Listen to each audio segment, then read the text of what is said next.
నిజ నిర్ధారణకు అంతిమ నిర్ణయం డిఎన్ఏ టెస్ట్.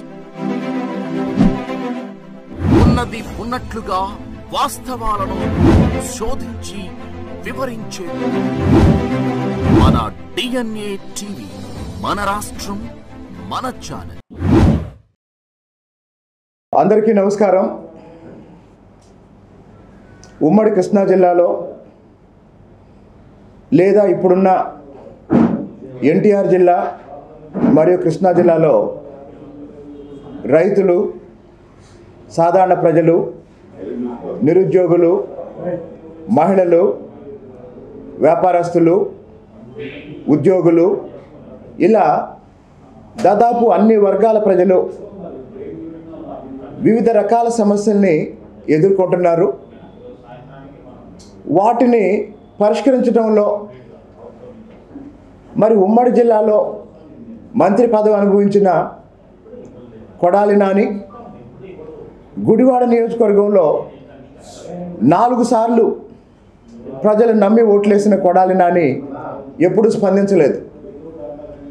ప్రజా సమస్యలకు స్పందించని కొడాలి నాని సమాజంలో వివిధ వర్గాల ప్రజలు గుడివాడ నియోజకవర్గంలో కానీ, ఇప్పుడున్న కృష్ణా జిల్లాలో కానీ, లేదా ఉమ్మడి కృష్ణా జిల్లాలో కానీ ప్రజల ప్రయోజనాల కోసం కాకుండా కొడాలి నాని ఏ సందర్భంలో మాట్లాడుతున్నాడు, ఎందుకు మాట్లాడుతున్నాడు అనేది ఈ ప్రాంత ప్రజలందరూ అర్థం చేసుకోవాలి. సరే, కొడాలి నాని ఏం చెప్తాడు? నాకు జూనియర్ ఎన్టీఆర్ టికెట్ ఇప్పించారు 2004లో అని చెప్తారు. సరే, కొడాలి నాని మాటల ప్రకారమే కొడాలి నాని జూనియర్ ఎన్టీఆర్ మద్దతుతో హరికృష్ణ గారి రాజకీయ భిక్షతో రాజకీయంగా ఎదిగారు.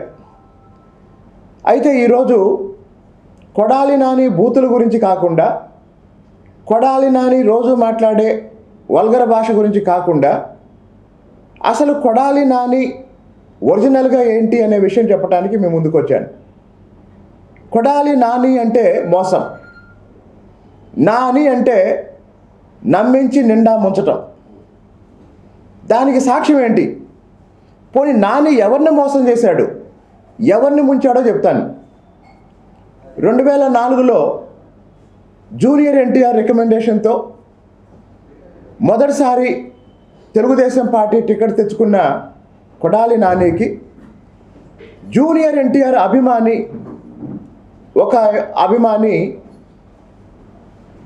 మొదటి రోజు 40 లక్షల రూపాయలు కొడాలి నానికి ఇచ్చాడు. మళ్ళీ 5-6 రోజుల తర్వాత ఇంకొక 60 లక్షల రూపాయలు కొడాలి నానికి ఇచ్చాడు. అంటే 4-5 రోజుల వ్యవధిలోనే జూనియర్ ఎన్టీఆర్ అభిమాని దగ్గర జూనియర్ ఎన్టీఆర్ పేరు చెప్పి కొడాలి నాని ₹1 కోటి తీసుకున్న మాట నిజమా అబద్ధమా? కొడాలని పిలిస్తే గుడివాడైనా నేను ఈ విషయం మీద చర్చకు రావడానికి సిద్ధంగా ఉన్నాను. రెండో అంశం, మొత్తం అసలు ప్రపంచం మొత్తానికి తెలియాల్సిన అంశం. కొడాలి నానిని ఎవరు విమర్శించినా, ఎవరు ప్రశ్నించినా వెంటనే కొడాలి నాని తీసే ఆయుధం ఏంటంటే జూనియర్ ఎన్టీఆర్ అంటాడు.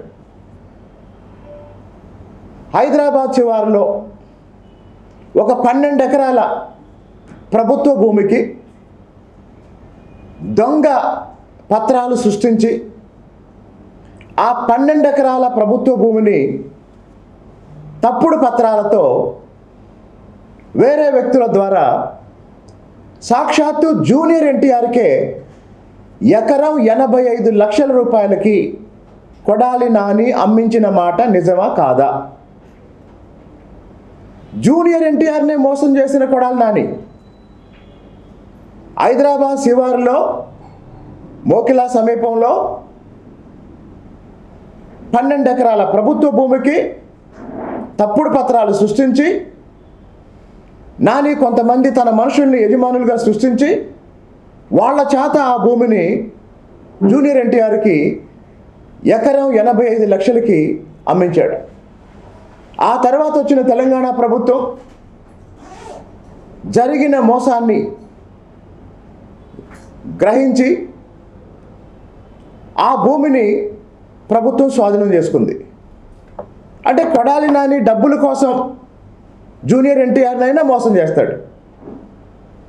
కాబట్టి జూనియర్ ఎన్టీఆర్కే ప్రభుత్వ భూమిని తప్పుడు పత్రాలు సృష్టించి డబ్బుల కోసం జూనియర్ ఎన్టీఆర్నే మోసం చేసిన కొడాలి నాని ప్రతిసారి హరికృష్ణ గారి పేరు కానీ, జూనియర్ ఎన్టీఆర్ గారి పేరు కానీ, వాళ్ళ కుటుంబం పేరు కానీ వాడుకొని రాజకీయంగా తన ఉనికిని కాపాడుకుంటున్నాడు. అలాగే కొడాలి నాని చెప్తాడు, నేను అదుర్సు మూవీ నిర్మాతని, అదుర్సు మూవీ తీశాను అని. కొడాలి నాని, నీకు నిజాయితీ ఉన్నా, నీకు దమ్మున్నా, నీ దగ్గర సాక్ష్యం ఉన్నా నేను ఒక ప్రశ్న అడుగుతాను, చెప్పు.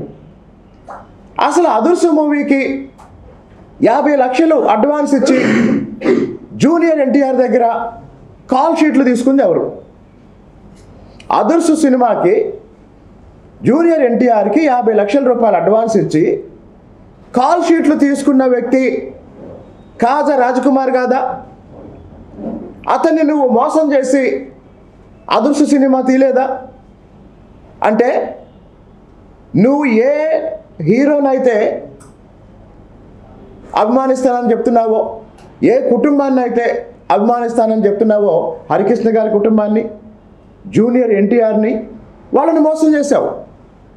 అలాగనే జూనియర్ ఎన్టీఆర్కి ప్రాణం పెట్టే అభిమాని, స్నేహితుడు కాజా రాజకుమార్ని మోసం చేశావు. అలాగే ఈరోజు నీ వల్ల గుడివాడలో ఆర్థికంగా నష్టపోయిన ఎంతోమంది కాపు సోదరులు రోడ్డున పడ్డారు కదా. వాళ్ళల్లో ఒక కాపు సోదరుడు ఈ మధ్య ఆత్మహత్య చేసుకోవటం ప్రపంచానికి తెలుసు కదా.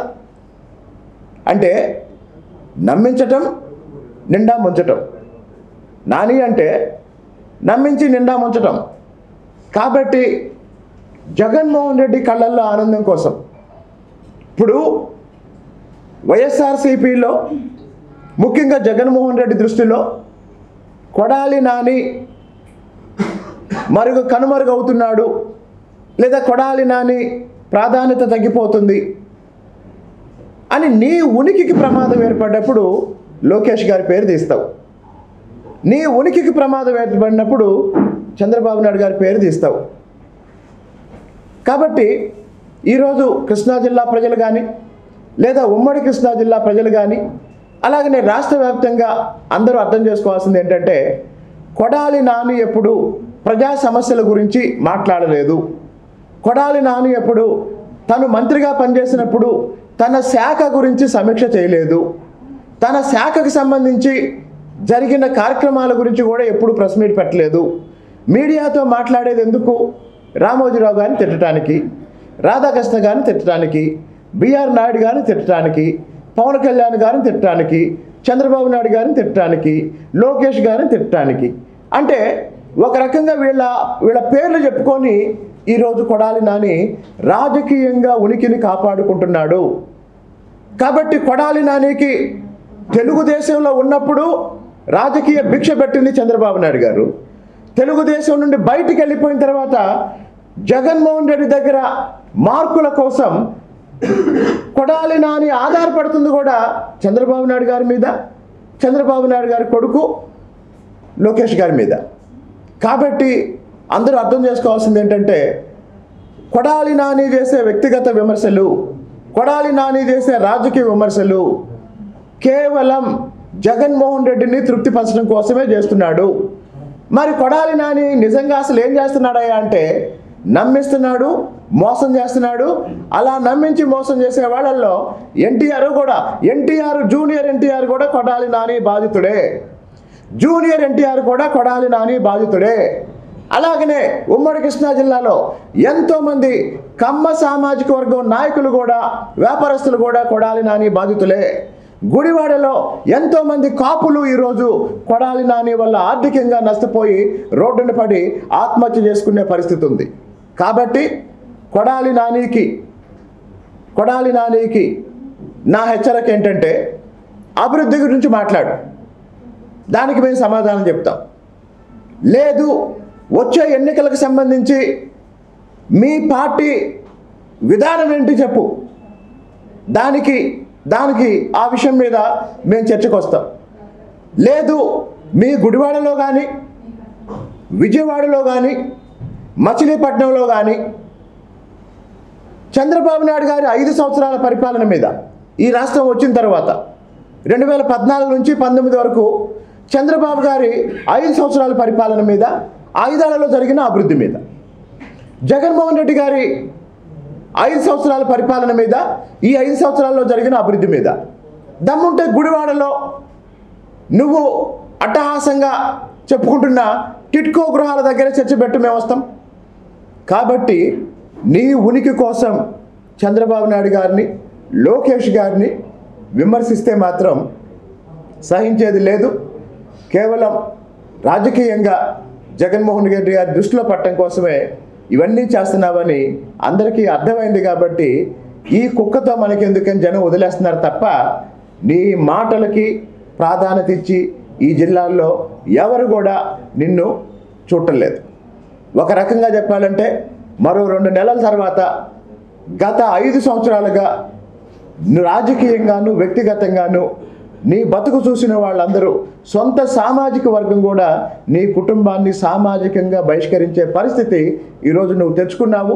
దానివల్ల నువ్వే కాదు, నీ కుటుంబం, నీ పిల్లలు కూడా మానసికంగా తీవ్రమైన ఆవేదన అనుభవించాల్సిన పరిస్థితిని నీ రాజకీయ నీచ రాజకీయాలతో సృష్టించావు. నాని దయచేసి భవిష్యత్తులో లోకేష్ గారి గురించి ఒక్క మాట మాట్లాడినా సరే, ఒక్క మాట మాట్లాడినా, నువ్వు మాట్లాడు, విధానాల మీద మాట్లాడు, అభివృద్ధి మీద మాట్లాడు, నువ్వు పిలు కొడాలి నాని. అభివృద్ధి మీద, విధానాల మీద మాట్లాడటానికి ఎక్కడికి రమ్మంటావో చెప్పు, ఎప్పుడు రమ్మంటావో చెప్పు, నేను వస్తా, మాట్లాడుకుందాం. కానీ వ్యక్తిగతంగా తిట్టడమే కార్యక్రమంగా పెట్టుకుంటే మాత్రం సహించేది లేదని కొడాలి నానికి హెచ్చరిస్తుంది.